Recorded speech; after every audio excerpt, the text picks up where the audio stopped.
Happy Thursday, everyone. My name's Alexis Davis. I'm the social media manager here at RSDSA, and I'm joined by so many people this evening. I'm so excited. We have Jim Broach, Executive Vice President and Director of RSDSA, and three CRPS Warriors, Josh Borg, Kelly Considine, Cassie Christensen, and Cassie's mom, who will be joining us later on in our Facebook Live session. I am so excited because this is our first Facebook Live that we have had with three CRPS Warriors, and I definitely think you all will learn a lot from them and their experiences. So let me tell you a little bit about them. So Josh works in marketing, leading a team of writers.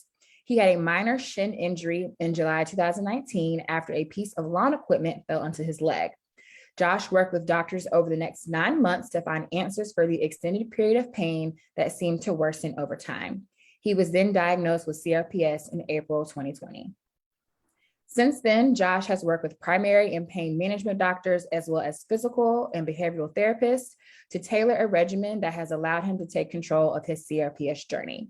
He was a participant in RSDSA's virtual CRPS awareness walk in 2021 and achieved his goal of running a 5K that day, which was amazing.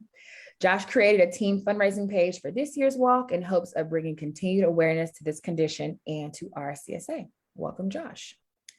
Next, we have Cassie. Cassie and her partner, Brandon, live in Sacramento with their tabby, Chewbacca.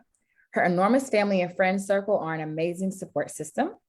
Cassie shares CRPS with her mom, Karen Spear Ellenwood, who is also with us today, or should be joining us a little later, and her grandmother, as they have both been CRPS warriors for more than 20 years. In May 2016, Cassie fell down the stairs during a fire drill at work, injuring her left ankle, and she was treated under the Federal Workers' Comp System, OWCP. Fortunately, she was timely diagnosed with CRPS, but unfortunately, despite demands by her treating physicians, OWCP inappropriately refused and delayed her treatment for over a year, which resulted in a severe case of CRPS. This led to her being wheelchair bound in less than 2 years post-injury. Cassie is a fierce advocate for CRPS Warriors and RSDSA, I couldn't agree more, and is dedicated to remission. Cassie has many stories to share regarding mental health, workers' comp, and advocacy. And we look forward to hearing more from Cassie and her mom this evening, especially because her mom, like I said, has been a CRPS warrior for over 20 years and has also practiced law. So that definitely will be a great perspective. And last but certainly not least, we have Kelly. Kelly has been battling CRPS for nearly 17 years after a sprained ankle while playing volleyball as a senior in high school. She served as the chair for the 2021 virtual CRPS awareness walk and is currently acting as chair for our third annual virtual CRPS awareness walk, which is Saturday, June 11th, less than a month. Kelly has not let CRPS define her, and she continues to forge ahead. She's been advocating for CRPS warriors for a number of years by getting her city and state to recognize Color the World Orange Day, as well as the month of November as CRPS Awareness Month, by speaking with her reps in Congress and via a press conference with her legislators regarding ADA and infrastructure accessibility. When you see Kelly, her self-trained service dog, and friend Gunner, who's a golden retriever, Gunner's typically close by if you see Kelly. So thank you all for joining us. Jim, do you have any announcements before we get started? Yes, thanks, Alexis. Welcome to our returning warriors and also our presenters tonight. I'm really excited. I just want to talk about, just for a moment, 38 years ago yesterday, RSDSA was started by two moms. And we want to celebrate that. And we're having our National Giving Day this month. And Alexis is going to put a link there, and we'd love you to participate. We're already 68% of our goal, and we really want to raise $38,000 to celebrate our 38 years of service to CRPS community, and we're excited about that. But I'm really looking forward to. Josh, is your dog with us too? He's not today. He's at actually over my parents' house. I had to drop him off because he's going to be gone this weekend. But normally he'd be right in the room with me for sure. Well, maybe another time. But Alexa, take it away, please. Yes. So everyone watching on Facebook, be sure that you leave questions and comments in the chat. I think that this is going to be easily one of my favorite Facebook Lives. We definitely want you all to ask questions and talk about experiences that maybe you've never heard of, or experiences that you definitely can relate when it comes to Cassie, Kelly, and Josh. So definitely make sure that you put those items in the chat. And we're going to let Kelly kick us off this evening, and she's going to talk about her story, talk about the walk. And Kelly, you're such a great storyteller, so I know this is going to be awesome. Thanks, Alexis. I appreciate the introduction. And we got Gunnar here. He's a little tired. He came to New York for the doctor's appointment today, huh, buddy? Long day? But yes, so as Alexis mentioned, I was diagnosed with CRPS when I was 17 after spraining my ankle playing volleyball. And it has completely changed the trajectory of my life. It changed where I wanted to go to college. After college, I wanted to continue my education and go to med school for an MD, PhD in biomedical engineering. Those goals didn't happen, but I did learn to change my goals and adapt whenever possible. So I worked at Yale School of Medicine after graduation for a while, and I loved that. We did research on brain tumors and Alzheimer's disease. And then my condition worsened again. And after that, I decided I would do tutoring because it allowed me a little bit more flexibility as my appointments kind of increased. Following that, I worked for a homeschool service, and then I worked at a school. And this was my first semester. I just finished teaching at the college level, which I really enjoyed. So it wasn't the plan that I laid out, but I've managed to find a way, and I enjoyed it a lot. I think the best part about after going through my CRPS journey, I was really struggling, but when Gunnar came into the picture, he really brought like a huge light to not only my life, but my family's life as well. He always makes us laugh and put a smile on our face on the down days. He knows when I'm not doing too well. And I actually got him at 9 weeks old, and I did all of the training myself because service dogs near me cost $25,000. So it's a lot of money. And so I had the time, and at that point in my CRPS journey, I was healthy enough to train him. Along with CRPS, I did develop gastroparesis, so a delayed stomach emptying. So I unfortunately lost a lot of weight. At one point, I was relying on intravenous nutrition. I have POTS, or postural orthostatic tachycardia syndrome. So even earlier today, I actually had an incident where I blacked out. And there's no predictions. It just kind of comes on randomly and happens. And then I got to go about my day as usual. I've really enjoyed working with RSDSA. I think they're a great organization. They provide invaluable education. I think these walks are amazing, and the funds raised go to such great causes. The newsletter in rare form is so great to receive every month. It's really informative. Sending kids to the pain camp, I think, is amazing, because I unfortunately do know a young girl who was struggling with CRPS, and I feel like if she met others her age in her shoes, she would have had an easier time. It's definitely been difficult. I went from a 3-sport athlete to now relying on a wheelchair, but I always just try to see the positive.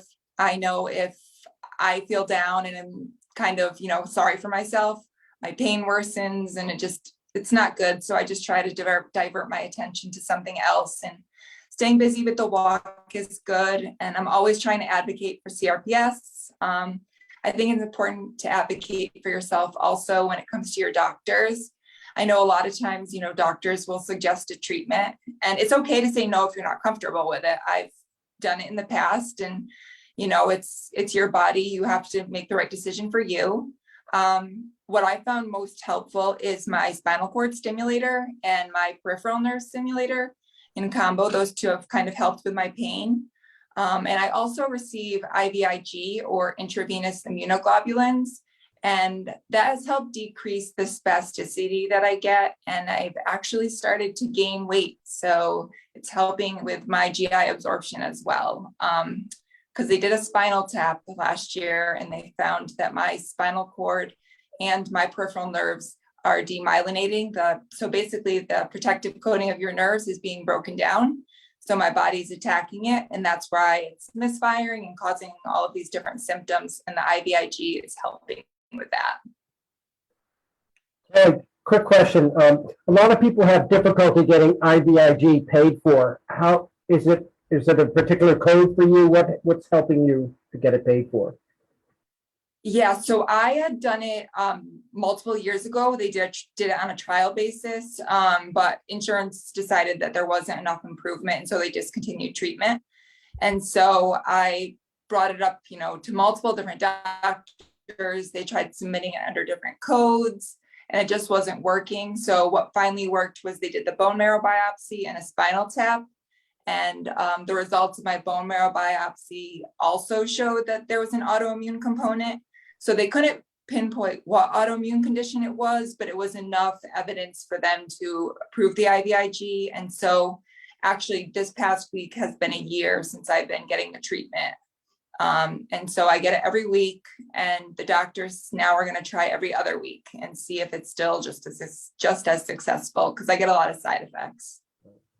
I also would be remiss if I didn't give a shout out to your parents, who were very supportive of us and you. Yes, very much so. They're always there. They're always by my side.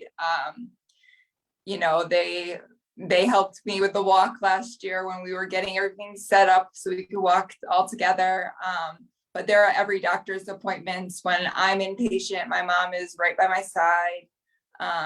And these spasms that I get, like, they're extremely violent spasms. And so the last one I had one in March, actually, and it was really bad. I was alone in the car with my mom on the way to an appointment. And so she had to call 911. It was a 7-hour spasm that 8 people holding me down, and I weigh 100 pounds. And so actually they had to intubate me and give me a paralytic to stop the spasms. So it was a rough experience. And it was the first time they didn't let her stay that night because I was in the neuro ICU. I was out of it, so I didn't know, but she was having a hard time with that because, she's always by my side and, supporting me in any way she can. Thank you. Of course. All righty. There have already been a few questions about Gunner and service dogs. So I did post a link to our service dog session that we had, or service animal, I guess, overall session that we had at our last virtual conference. But is there anything else you want to share just about, finding Gunner? And I know you mentioned that you trained him on your own. Anything else you want to just talk about when it comes to your experience with having Gunner? Yes, so I did a lot of research, prior to picking out a service dog. I grew up with golden retrievers, but none had been my service dog before. So I knew I was between a Bernese Mountain Dog and a golden retriever. And so I went to look at a litter of golden retriever puppies, and there was Gunner's sister and himself, and he kept coming over to the wheelchair. He crawled under it. He laid in my lap. He fell asleep. And my mom was adamant. She's like, we're not getting another dog. And then I'm like, Mom, I think he's the one. She goes, he is. We're going to take him home today. So it's kind of funny, but I knew what traits to look for. They need to be a little bit submissive, but they also need to be a little bit assertive so that they know how to act in certain situations. But yeah, it was difficult training him when you don't feel good. He'll come in my room and he'll look at me like, come on, let's go train. And so it was good having him, because on my bad days prior to Gunner, I would stay in bed. But with Gunner, he comes in with those puppy dog eyes, and it's like, okay, I got to get up. I got to train him. And it's rewarding for every task you accomplish together. So like I said, he came with me to the doctors today, and he's so good. He'll go lay under the chairs, and we'll be in there for over an hour, and I'll be like, okay, Gunner, it's time to go. And he'll come out from under the chairs, and the doctor goes, oh my God, there was a dog under there the entire time. They have no clue. But it is rewarding to do it yourself, but it is a lot of work. I know the place near me, you might have, some people might be familiar with the book Until Tuesday, about the service dog Tuesday. He was the service dog for an Army veteran And then when the Army veteran passed away, he actually became the service dog for a member of the community in the town next to me, actually, where I went to school. So it's kind of funny, but it's $25,000. They do a lot of like GoFundMe pages and kind of help you get set up that way in order to raise funds. So that's another option.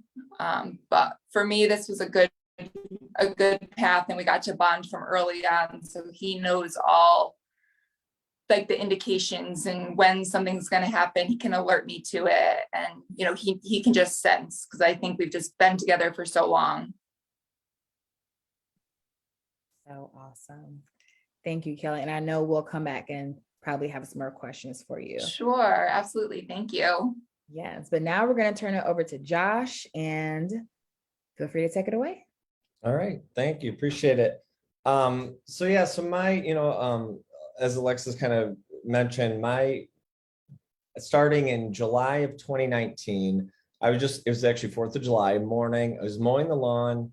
I had gone to set down the part of the lawnmower where all the mulch goes, where all the grass goes. And I just dropped it down, and it landed and then tipped over, and it nicked me in the shin with the metal bar. So I always say it's equivalent, almost like if you hit your shin on a coffee table. So did that. It hurt a little bit that day. Just kind of like, and I was like, again, what a little bruise or something that happened. Next day in the evening, I just felt, at one point, my leg just felt completely stiff and almost full. So I was like, this feels kind of odd. So the next morning, went to urgent care, just get an x-ray, because that's my thought was maybe I did a fracture or something. They looked at it, said all clear. He said maybe a hairline, because sometimes those don't show up in x-ray. So he's like, 2 to 3 weeks, see how you're doing. 2 to 3 weeks go by. I see my primary, still not better. Just trouble putting weight on it, really sporadic pain. I was getting swelling in my ankle, like around my Achilles, which is not where I hit. So it was very confusing. So he ended up, again, same kind of thing. He said it might be a hairline. So if it's 6 weeks later and you're still not feeling better, we'll maybe do an MRI. So 6 weeks later, same thing. We go to do an MRI, do that. He called and said, hey, MRI results are good. So it's not that. And I was just like, okay, well, I guess now I'm 8 weeks out. What should it be? And he goes, I think it's probably a bone bruise. I was just really confused by that, because it was 8 weeks later. So anyway, I go, I'm still now at this point, it's probably a few months, and it's still happening really sporadically in my right leg. I meet with a new primary doctor, because I truthfully did not feel very supported by that previous one. New primary is great. She just said, I don't know what this is either. So let's talk to somebody else, which was really helpful. She just was open about not knowing what it was, and said, let's find somebody who can help. Saw an orthopedist. He was talking to me about some things. We ended up doing he ordered an EMG, so a nerve test. That did show that I had some nerve damage in my leg. So from there, he had me talk to a neurologist. At this point, I'm 8 months after the injury. Still, it just did not make sense to me. That was probably the most frustrating part of it. It just, usually you get hurt, something heals. 8 months later, I didn't know what that could be. This was also trying to figure it out at the very start of the pandemic. So I'm trying to figure out if I can go to the doctor for this. When I meet with a neurologist, she's the first one. She suggested CRPS, to which I knew a little bit about just as I was doing. I mean, honestly, it was probably 3 to 4 hours of research a day. I was looking online to try and figure out what this was. So she suggested that, had me meet with a pain management specialist in the area. He came to the same conclusion. He kind of felt my leg and was like, oh, it's drastically different temperature. He saw some of the discoloration. So from there, we kind of went into like, hey, what does this mean? What do I need to do to, to kind of treat this? And just knowing that treatment is really individualistic. So it kind of just depends on you. So we started with, I did some physical therapy, was really, really cautious with that in the beginning, just because I was worried about making something worse. I didn't know. So I got a little nervous about that. But again, I was very open with the therapist, and they were great. I had a couple of times I was in the middle, and I said, it feels like it's hurting more than it's helping right now. So I think I need to stop. And they were supportive. I I did have that summer too. At that point, I had only had it in my right leg. I had another really little, just a nick, and it happened to my left shin. Felt okay, and then 5 days later, I was walking, and it felt like I was walking on a broken leg. I remember driving home and even me putting pressure on the gas pedal was hurting my other leg. So it was just a lot to handle. So the summer of 2020 and fall of 2020 was just really tough to figure all that out. Physical therapy, I did notice it helped, and I felt confident that, okay, I can put some pressure, I can do some things to try and get better. Similar to like Kelly's experience, we also, my wife and I, we were like, what if we adopt a dog? Let's see about that. So we worked with a rescue that my parents had used for their dog. And luckily they have a program, it's called like Foster to Adopt. So they let you take the dog home, and you get for a week or two to see if it's a really good fit for you. And I kind of explained to them, like, I was a little weary about, I just need to be really cautious because I have very minor, little nicks or injuries tend to have like reverberating effects. So we had a 1-year-old rambunctious pup for about 4 or 5 days, thought it was going to work out. She's a pup, so she's rambunctious, and she ran into my leg, and I just, like, it was one of those where it hurt. And it kind of, I knew, I was like, we're not going to be able to have this dog. It's not going to work out. So we felt pretty dejected after that. It was tough because it was just like, I was trying to find something that could help, and I can't even do that. But luckily, in about 2 weeks later, we saw a 7-year-old rescue lab mix on there. And I had reached out to the lady at the rescue to ask, hey, what, can you give me the backstory? She said, we have tons of people who've already asked for her. She goes, but I know your situation. I'm giving you first dibs. So the dog was actually at another foster parent's house. So they brought our dog, who's now Bodie, over to our house. And he, like, the moment he walked in, he came and he sat down by my feet. It's super comfortable. So we knew pretty much within an hour we were gonna adopt him, which we do. And he's not here, but here's his he's basically on every photo on my phone. So he certainly, it was a turning point. Exactly the things that Kelly talked about. Just having he's like a motivation. I get to, we go on a morning and evening walk. It's something for me to take care of instead of focusing on solely taking care of myself. So that was a huge turning point. With all this, I've still been working with my legs. I do have kind of what I would call like unknown facial pain that pops up too, which I'm working with my pain doctors for. I had a facial fracture in 2010 that resulted in, I have a titanium plate and screws on one side of my cheek.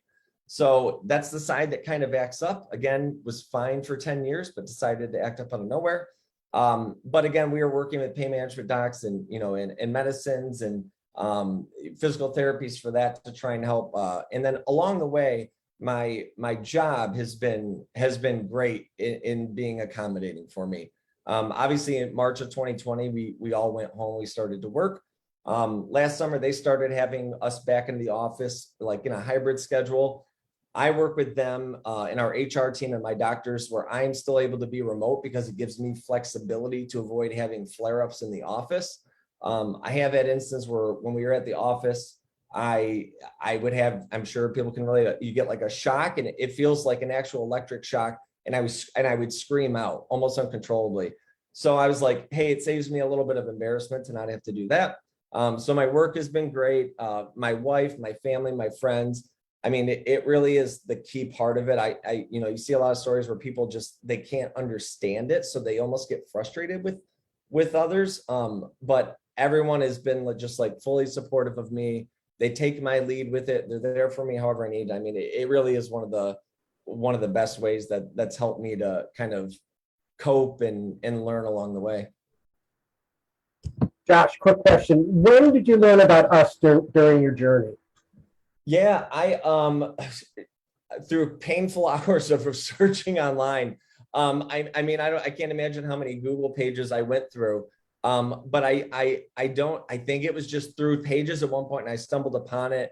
And what I noticed pretty quickly once I landed on this page is everything else was it felt a lot less put together, and it was individualized or an individualized story, but nothing that felt very like, here's some scientific. This just felt like I was like, oh, there's a blog where people with CRPS talk, and you hear about all the different ranges of it, because mine is what I would consider a more mild case.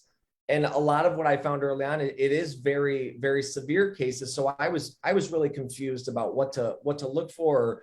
I was like, do I have this? I guess I was just really confused. So, but I quickly found that the information was super helpful, jumped on a couple of the Facebook Live videos early on. And then, yeah, like I said, I think my first really involvement last year, I participated in the CRPS awareness walk. So last spring, 2021, I decided I felt a lot more comfortable at that point of, hey, should I jog? Should I try jogging? I've never been much of a jogger anyway, but I was like, I think I'm going to try. And I did. I jogged in like March of 2021. And I mean, like halfway into it, I broke down, just like, it was very emotional because it felt like something I was able to do that I thought I would not be able to do anymore. So I did that. And then I made a goal of myself. I was like, I want to run a 5K on the walk day. And I was able to do that. And then again, so with that involvement last year, this year, I know I emailed Kelly months ago and I was like, hey, I think I want to start like a team page and see if I can, I've got a great support system who I know would be supportive of this wider group. So I've done that this year to be involved. I worked last November to get some buildings in Detroit lit up for Color the World Orange Day. My goal is to do that even more so this year. I did it very last minute last year because I wasn't quite sure what to do. I've already started reaching out to cities, my work to see my work. Our CEO president, he has a lot of business ownings around the city and can control if we can light up the building. So yeah, I found it very early on that the info you guys have was super helpful and incredibly supportive. So that's where I kind of I latched onto that pretty quickly. Yeah, and then that's led me to here. It's a lot of work, and I forgot to mention, I think I also, at my pain management specialist, they are aware of CRPS, which helps a lot, and they have a behavioral specialist who works with them, who also is aware of it. She herself suffers from chronic pain. So she's been great just because she understands it. We've tried EMDR and some of that, which is I'm gonna butcher eye movement desensitization and reprocessing. So kind of like, think of it as like flipping through a picture book of memories, and you basically are trying to turn almost like a bad memory from an experience like this and just think about good memories and almost like it's a happy place. But she's helped me with like breathing techniques when I'm in a flare. Just my overall, I had a lot of anxiousness very early on from it. And as everyone knows, with it, that tends to make it worse because your body just reacts to that. So she's helped me with that a ton. And yeah, I feel like I struck gold with finding them just because they're very supportive. And they're honestly, they're really quick to say too, of like, you probably know this better than we do right now, so let us know your thoughts of this. So it's a really good two-way relationship. And I love the fact that I'm able to see them. Thank you. Mm-hmm. That's so awesome. And thank you for continuing to be an advocate. And I mean, I know there's so many things. I feel like I blink every year. I blink and I'm like, oh my gosh, it's almost CRPS Awareness Month. That we've already been discussing the different things we need to do to start planning, because it is in November, but like I said, the whole summer can go by and you definitely don't want it to creep up. So like I said, we've already been planning, and we hope all of you out there have already been planning and reaching out and trying to get things together for November. But thank you so much, Josh. And now we're going to turn it over to Cassie.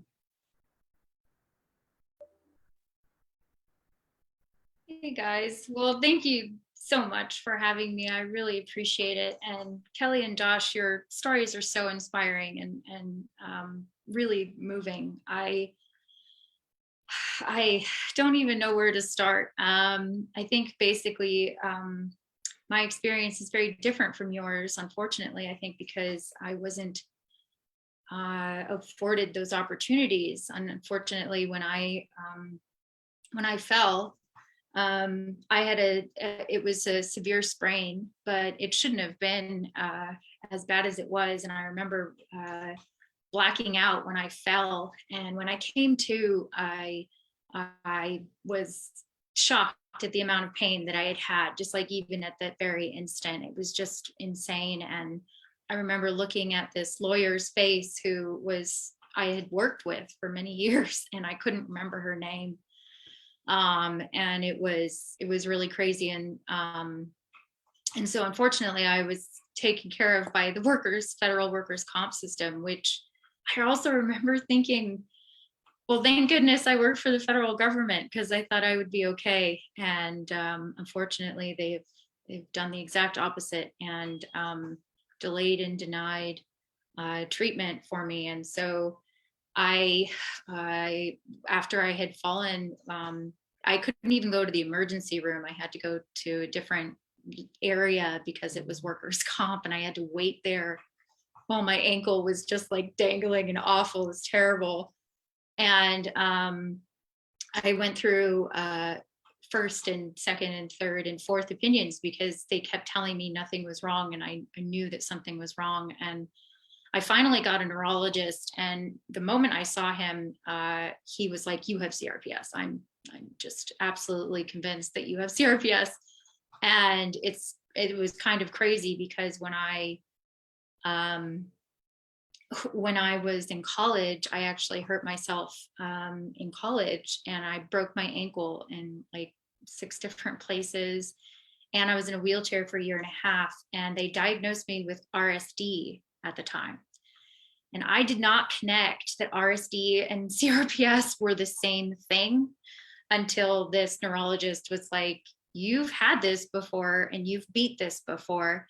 And the reason I think that, and it kind of gave me a little inspiration, a little more hope, because I did, but it did take me almost 2 years. It was a year and a half in a wheelchair in my college years. And it was crazy. And, but I had the people, the PT, and the people who knew what CRPS was or RSD, and they told me exactly what I needed to do. And I fought and fought and fought. But, you know, the difference between this situation and that situation was that I got treatment so quickly that I didn't really enter the pain phase that I'm experiencing now, where right now my body is on fire from head to toe on the left side, and from hip to toe on the right side. And I can't explain what it's like to live with that kind of pain every single day. It is extremely harrowing, but I have an enormous support system. My family, I have a blended family, so I have an enormous, lovely family who's very supportive, and I have beautiful friends, and a great partner who helps me out and helps me kind of, get through things. And I also have therapy once a week. I think therapy is super important.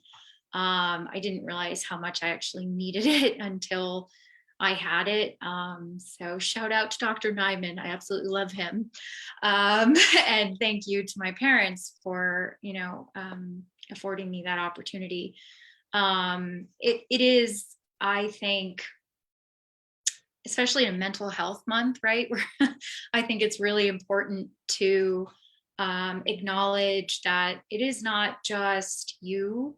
Unfortunately, your entire life, including your friends and your family, are all affected by what you're going through. And it's very difficult for some people to deal with that. And I've had various experiences where I've lost friends, and others where I've, had them back, or they've gone away for a while, or, and so I've, instead of being, offended by that, I just kind of, through a lot of therapy, right? I kind of gained a perspective of, everybody deals with crisis and things differently. And especially when it's not your crisis, it's a very difficult thing sometimes to empathize, and not everybody, has that ability But even so, even if you can be the most empathetic person, it can be very difficult, pain and chronic pain, and to witness people in pain on a regular basis is a very difficult thing. And so I think it's important that we acknowledge that, and that, you know, especially as CRPS warriors and chronic pain warriors, that people understand, that we spread that awareness so that people understand more about what we're going through. But I think RSDSA is such a wonderful organization because they allow people to come and go as they please. You can have these conferences. The live videos are fantastic. I myself have connected with a lot of CRPS warriors at this point, which is really great, because I think there's also a camaraderie and a commiseration that comes with that, and you know, we could help each other. You know, for me, even though I haven't reached my remission point, I am still very hopeful. It's been a very rough journey, but you know, I think that if I advocacy is one of my biggest things, and I was an advocate for the last 20 years basically, and that's what I did. Was I worked in the law, and I for the last 10 years I was in, you know, healthcare fraud and bank financial institution fraud, and with the USAO, and it was absolutely an amazing experience, and it really did instill in me, which I think I've had my whole life, is the sense of wanting to help people and be an advocate for others. But I really didn't have that for myself. And this experience, you know, silver linings, if you will, you know, Dory, trying to be positive, right? That's the thing.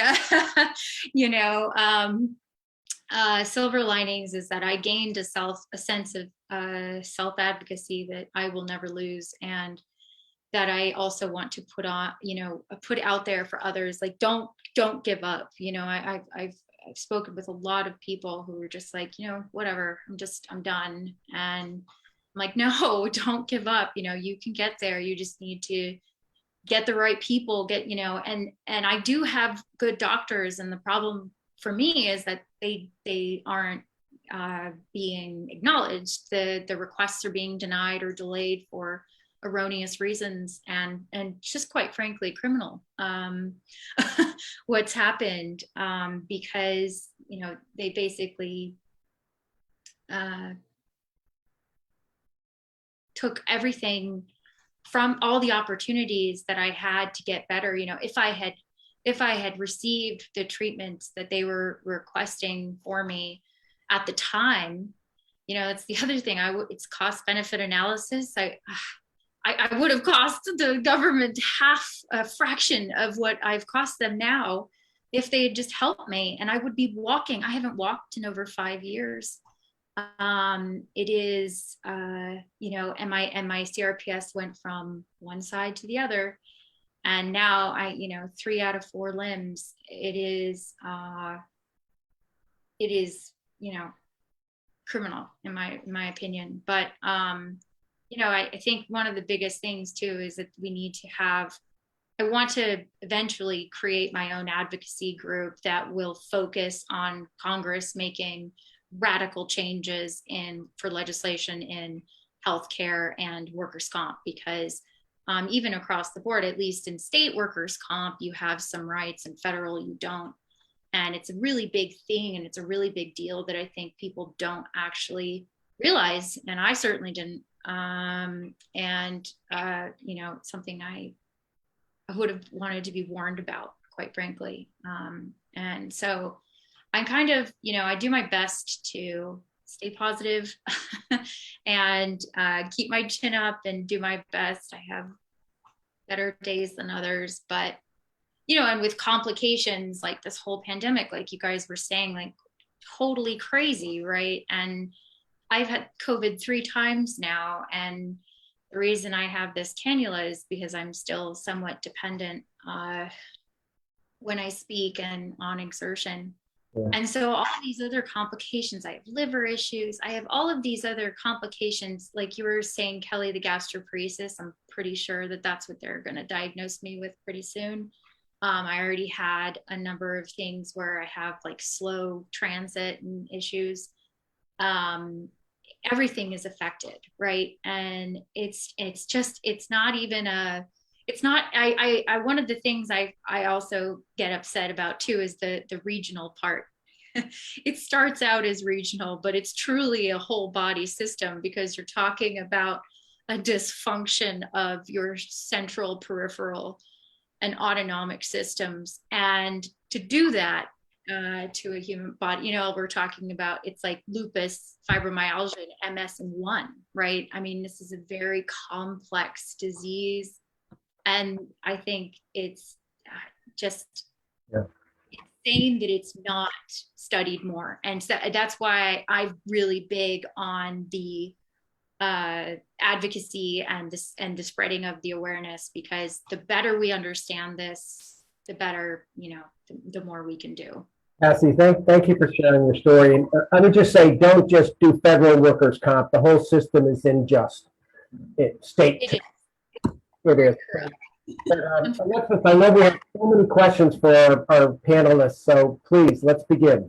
And thank Definitely. you. So, and Cassie, you definitely kicked this off. So, May is Mental Health Awareness Month. So I definitely want to hear more about how each of you, deal with, I feel like everyone should speak to someone regardless if you have CRPS or not. But I know, obviously, if you have CRPS, you often probably feel like you need to share and talk to someone a little more often. So how do you all deal with that, whether it's talking to friends or family or, a licensed professional? Tell us more about that. Me first, or Either way. I'll go. I was actually talking with my therapist about this yesterday. I see him every Wednesday, unless I really don't feel well enough to do that. And we were talking about, he was like, I do my best to try to understand, where you're coming from and the pain that you're in as we speak.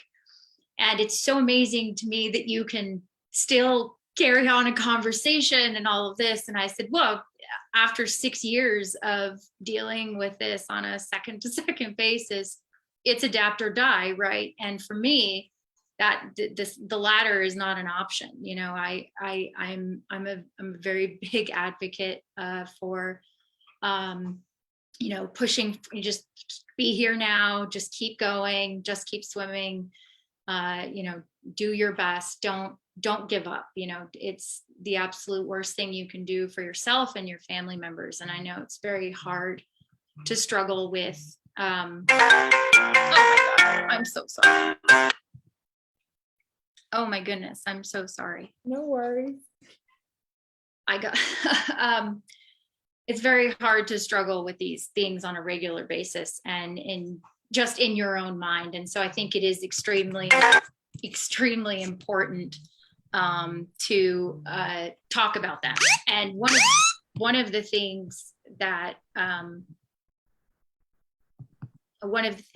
my therapist was saying was that I've kind of mastered the art of distraction, and that is truly what you do need to do. And so I'm a huge advocate. I'm a huge food person. I absolutely love food. So I watch a lot of food programs, and I've tried to become my own little chef in my own way, because I used to cook in the kitchen and I absolutely cannot do that now. And so it's kind of that joy that's been taken from me, but I try to spark joy where I don't have it. And I love that. Oh no, now I can't remember her. Marie Kondo. She's absolutely wonderful. And I take that spark joy, and I try to do that on a daily basis, however I can, even if I'm in bed until 4:30 or 5:30 in the afternoon. Sometimes it's very difficult. But I've got my Chewy, Chewy hangs out with me. He's a talker, so it's fun. I do want to get a dog, Kelly. I'm definitely going to talk to you about that. But I also have like an art day with my mom, which is great. Sometimes I do Zoom games with my nephews when they have time. And I picked up art where I'm not an artist in any way, but I picked it up so that I had something to concentrate on and to do. And so I think that the art of distraction is definitely something that you can master, and that will help you kind of get through things. Thanks so much. How about you, Josh?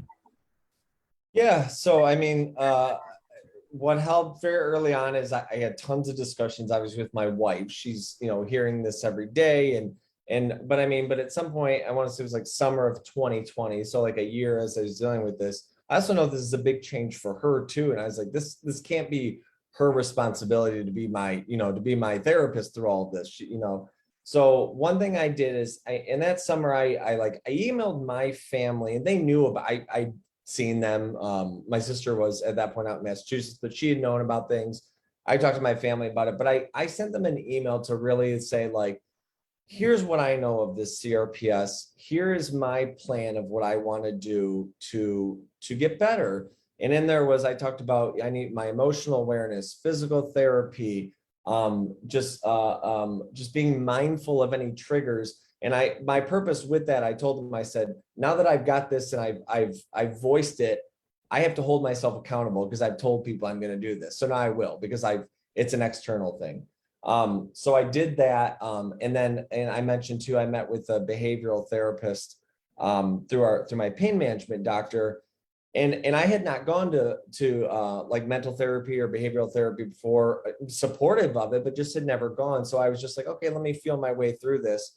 I think what she helped me with a lot, and because what my biggest struggle is early on, you're grieving the loss of what your former life was. And it's a really, really, really difficult thing to grasp, because everybody has grieved the loss of somebody. It is such a unique experience to grieve yourself in that way. So it was like losing a loved one, but you're still attached to that. So it was really, really tough for me. So I met with the behavioral therapist, and she just gave me so many exercises. One thing she really helped me with was, she talked about, she's like, you're going through the stages of grief. And I thought I wasn't doing it right, because I was like, I thought I felt like I accepted it, but now I'm angry this day, or I'm depressed this day.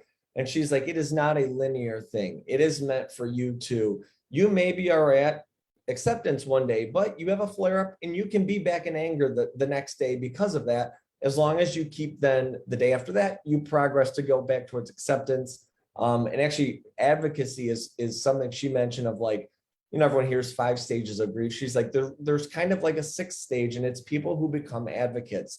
That's what I found has helped me a lot, just because it helps me focus on like solution oriented things, which is just, in my work, my daily life, I'm very a solution oriented person.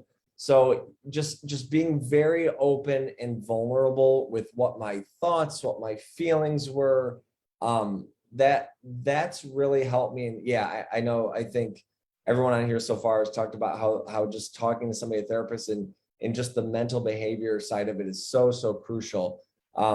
It's helped me handle flare-ups from now, when I don't get upset if at night I've got a flare up, my leg is starting to hurt. Whereas a year and a half ago, I was sweating bullets because I was like, do I have to go to the urgent care soon? Like, is this going to get worse? My leg feels like it's really, really hot. What am I supposed to do? And I was honestly in full panic mode, which is what probably made it worse, because my body was just sending all these signals. So meeting with a behavioral specialist just to talk through of, like, not just breathing exercises, but how to view just your thoughts in that moment. Like, lastly with that, I initially, I feel in a much better spot than I was in, let's say, fall of 2020, just because I didn't have answers. My body legitimately felt worse. I stopped like thinking about that time for a while because I was like, it was bad and I don't want to think about it. But what I do reflect on it a lot with therapy right now, because it does, it allows me to look at right now of like, look how far you've come, look where you are now. And again, it's like, it's that work that hard work can get you to that spot. So, and I wouldn't have thought to do that had I not worked with a behavioral therapist. So yeah, they're immensely helpful. Well, thank you, Josh. Kelly, how about yourself?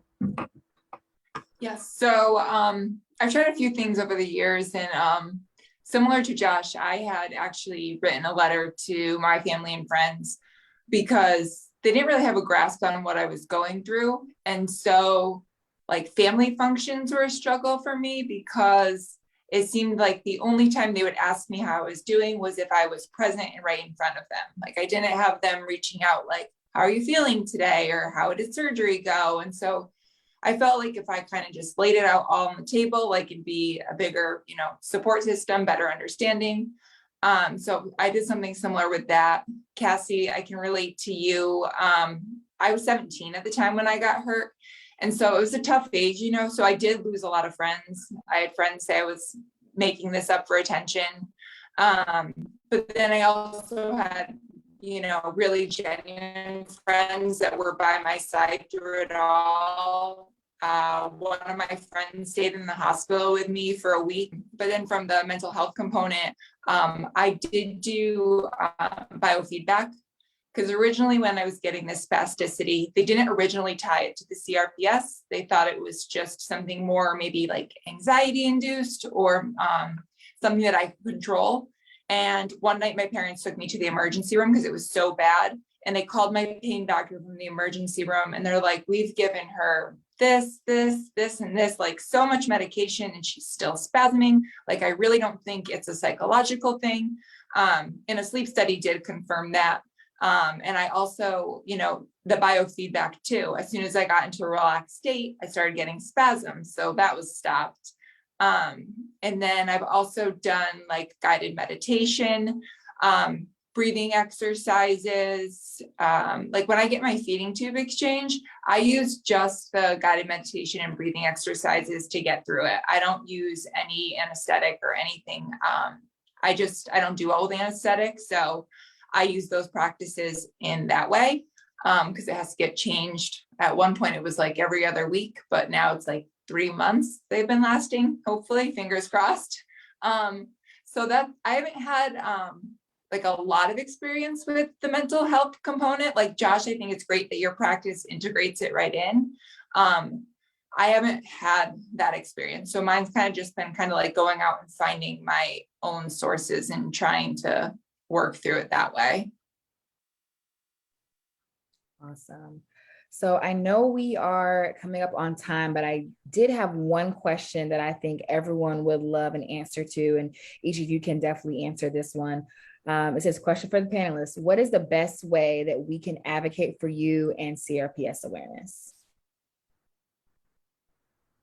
So whoever wants to jump in first.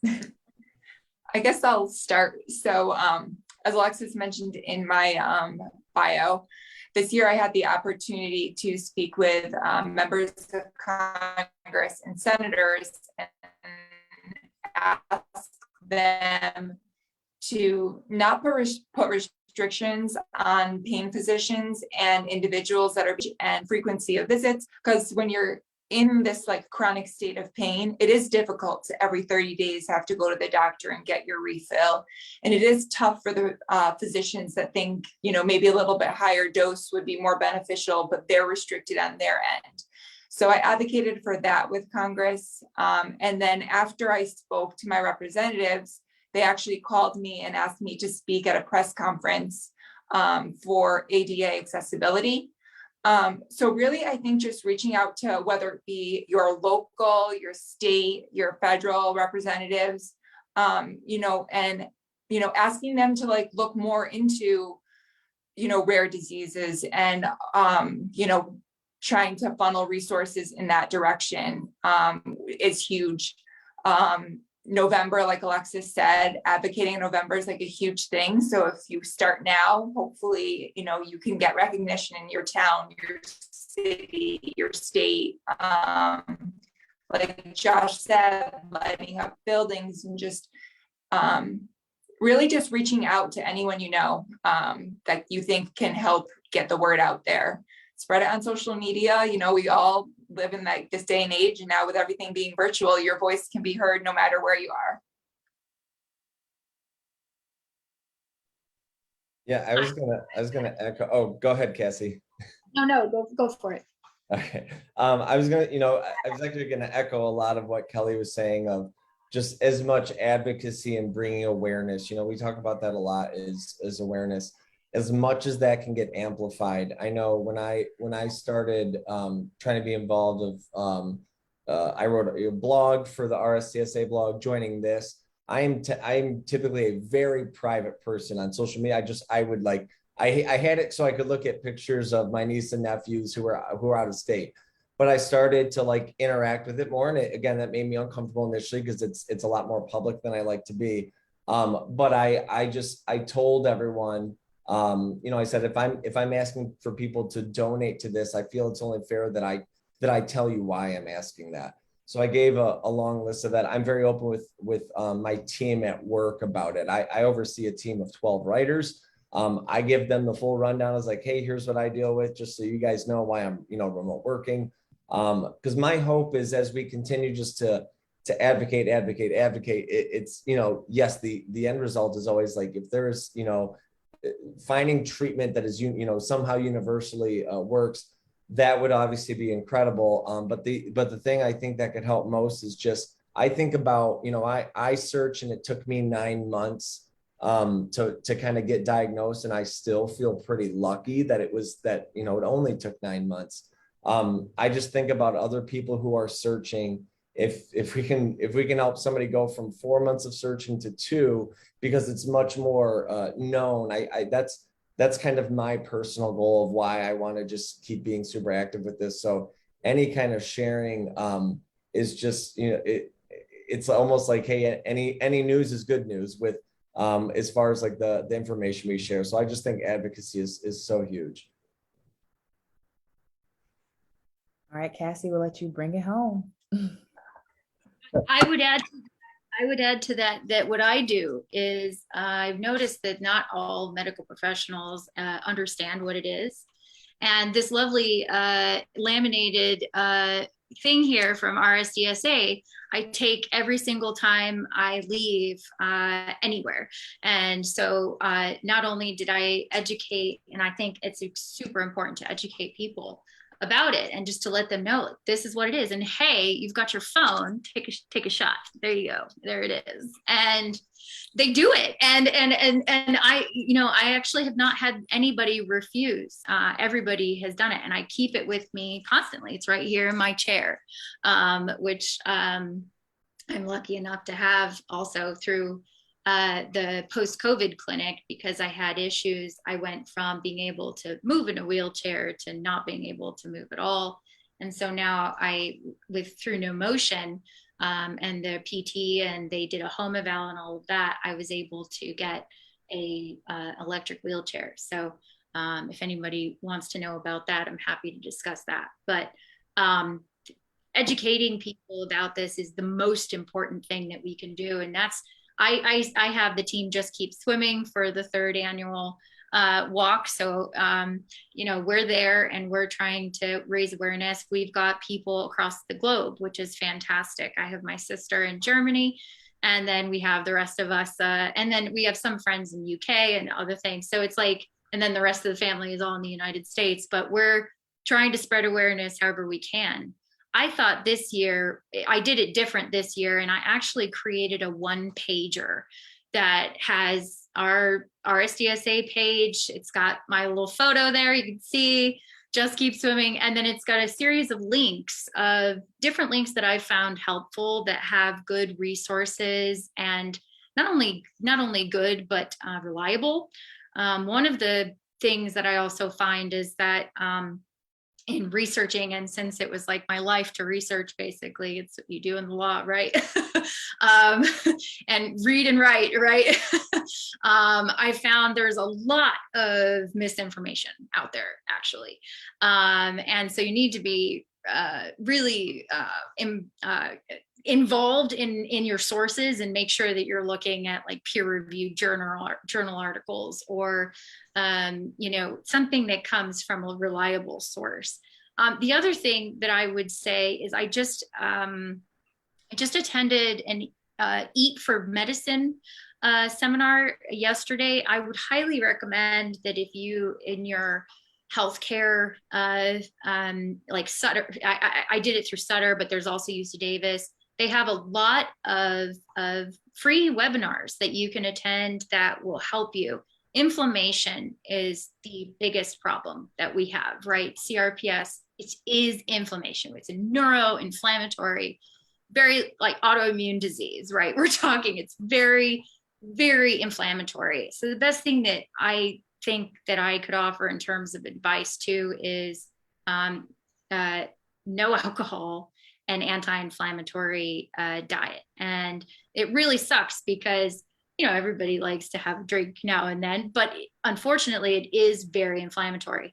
And I went completely sober in 2020. And I can tell you that since doing that, I actually did feel the difference in terms of inflammation on a daily basis. And changing my diet to incorporate more fruits and vegetables and anti-inflammatory foods. It's really important to research that and to understand. And integrative health, if you can get integrative health, do it. I was lucky enough through post-COVID to get, you know, the integrative health. You know, unfortunately, I'm kind of stopped at every point along the way for workers' comp, but I kind of have this backup, luckily.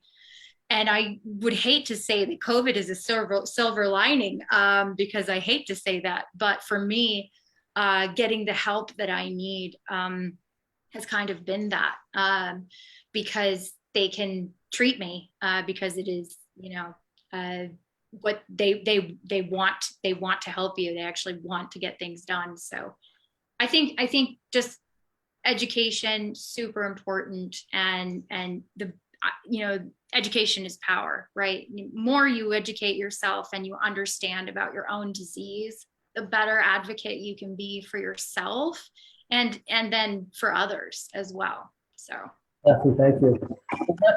Another question, or I know we have to move on. I don't think so. I know there have been a lot of questions that everyone's asked in the chat about, you know, treatments that everyone else is using and things. So I think that we are good in terms of questions for our panelists. But of course, you know, if you have any questions, you can always leave them in the chat and we'll be sure to get them to our panelists. And actually, let me change our view now so that everyone can see our entire panel. But Jim, if you don't have any other questions, I think we can, or you have one? Okay. I have a question. I just want to really encourage people that next Thursday, we have Viviane Tufik from Stanford. She's a brilliant and gifted researcher and clinician at Stanford, and she actually did a study on hydrochloroquine for CRPS, small pilot study. So she's smart, and she has a passion for CRPS. So please join us. Definitely. And if there's nothing else, I want to make sure that I thank everyone who's watching live right now on Facebook and everyone who's watching the replay over on YouTube. I definitely want to thank our guests. Thank you for sharing your stories, for discussing mental health advocacy, and your involvement with their annual walk. And definitely want to remind everyone that our third annual virtual CRPS awareness walk will take place on Saturday, June 11th. And you can participate from anywhere in the world. We have so many countries that will participate, walking your neighborhood, even if you're, you know, walking or running in your front yard, however you choose to get around, definitely participate if you can. I definitely added a link to that into the chat. Like Jim just said, next week on May 26th at 7 p.m. Eastern, we'll have another Facebook Live with Dr. Viviane Tufik, who is a board certified anesthesiologist and pain medicine physician who specializes in the treatment of complex chronic pain disorders, including CRPS, You definitely do not want to miss that one. If you have any questions for her, definitely be sure that you DM them to us on Facebook or send me an email. As always, we'll have this video pinned at the top of our Facebook timeline for easy access if you want to rewatch it. And if you have any questions for any of us here at RSDSA, for our guests, or if you need a support group, or if you're looking for a new physician, or if you want to tell your story on the blog, so many different things you can do to get involved with us, please send us a message or email us at info@rsds.org. Have a great evening. Bye, everyone.